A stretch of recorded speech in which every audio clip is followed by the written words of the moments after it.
Jennifer, I understand that you have such a heart to reach out to people to give them hope. Tell me a little bit about that. Yes. I have a heart to say if you've been through what I've been through, you can make it. You can make it. Yeah. Mm-hmm. So every day, let's talk about what your day was like today. You had just told us, just tell me what has your day been so far today? Like you woke up this morning, what was one of the first things you did? Prayed. Yes. So your heart is to share with others and to give them a hope for the future. And right? to strengthen your relationship with Jesus. And I love what you said when you read what you wrote here. Can you read that for me one more time? Yes. I can't tell you how many times I've asked God why me. The answer is always to make a difference in someone else's life. I'm not sure if that someone is listening right now, but I hope so. I hope so. Yeah. Someone is I want here. to tell you this. I want to tell you this. With God, Anyone can make it. there you go. And that's true. Anyone can make it. As long, and as you see, Jennifer is still relearning a lot of things. And, but she has come. It's like being in a coma and waking up and being a newborn, having to learn how to walk again, how to talk again, basically almost how to breathe again, and knowing that you are capable of doing these things but are not able to do it. And she had such a strong, faithful mother who stood beside her day in and day out, and it was there for her each and every day. Her mom has a book out called Mama Drama, and it explains some of the journey in it that she went through with Jen, and how, the struggles that she felt, and, but she never quit fighting for her daughter, and God never quit fighting for Jennifer, and Jennifer never quit fighting because she wanted to see her daughter again.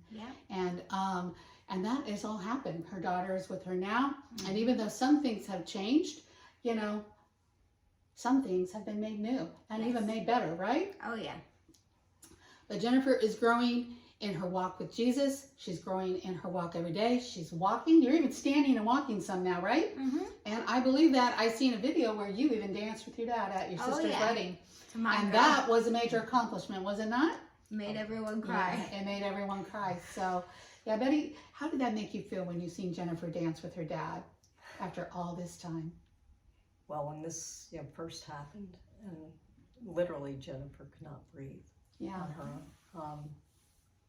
When we went to Brooks Rehab Hospital from the hospital here, after 30 days, the only thing that Jen could do at that point was wiggle her toes. Okay.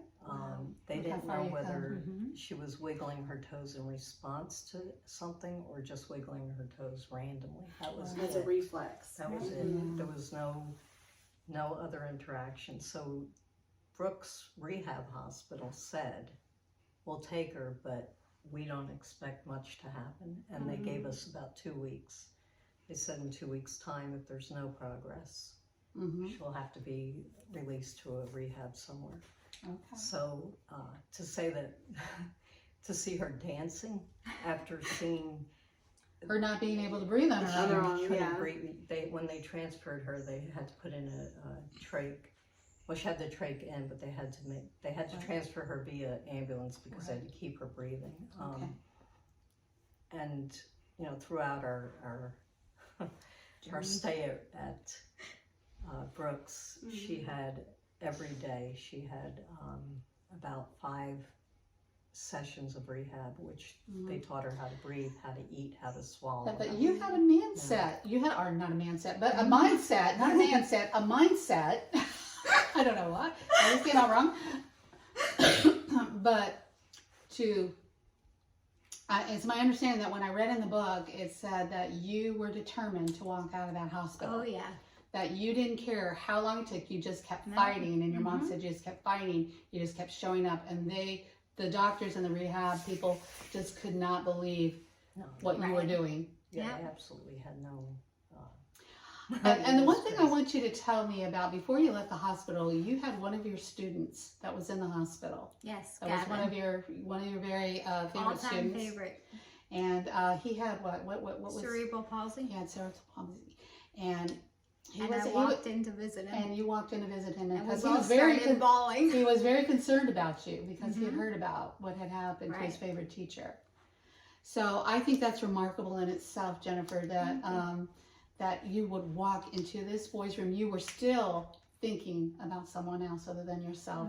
Your concern to walk into that room was to make him happy, not so much for yourself, but to make him happy, to give him a hope. So that says a lot about your heart, like even through everything that you've been through. And I can see God's faithfulness through it all. I mean, just the fact that he showed up with the Bible verse to encourage you at probably one of the most darkest moments of your life, not knowing what the outcome was going to be. And I can see his fingerprints as you spent those 5 sessions of rehabilitation a day, learning how to breathe, to walk. I mean, the fight that you went through was intense, but you kept showing up, like Kim said. You just kept showing up. Yeah. And Betty, I have a question for you. I have heard some parents say when they've experienced some trauma with their child that it wasn't their choice, and that you just dive right in, almost like a reflex, sort of like you dive right in and say, "This is my child. I'm going to do what it takes." How did you feel with God, knowing that this kind of happened to your family, to your daughter? How did that make you feel? Because you didn't have a choice to be strong, right? Right. Well, initially I was, of course, angry, as everybody would be. Anybody would be. of course. And like Jen said, you ask, why me? But then you get to the point where you say, okay, why not me? Right. And what does God want me to do with this? Because I could be miserable and be, say, poor, pitiful. Us, all of us, Right. Or we can make something good come of this. So, And that brings me to this question. You have started a foundation, have you not? Lisa Foundation? no, I didn't start. You didn't the start that. No, I am. But you got involved Jen in it, I, and you're an advocate for it now, Yeah, right? Jen and I are the area. Coordinators. Well, I guess you could. We run the support group for the Lisa Foundation, Okay. and we're trying to raise awareness for brain aneurysms. However, Because it's more because of common than COVID, what it's you been- would think. Yeah, yeah. I don't think we really think no, about people that. have no idea. And I know that when I was doing a little bit of research, I mean, I know my head was just banging. I'm like, what if I have a brain aneurysm? Yeah, I mean, because you just never right. know. I had a brain aneurysm, And you had a brain Yeah. aneurysm.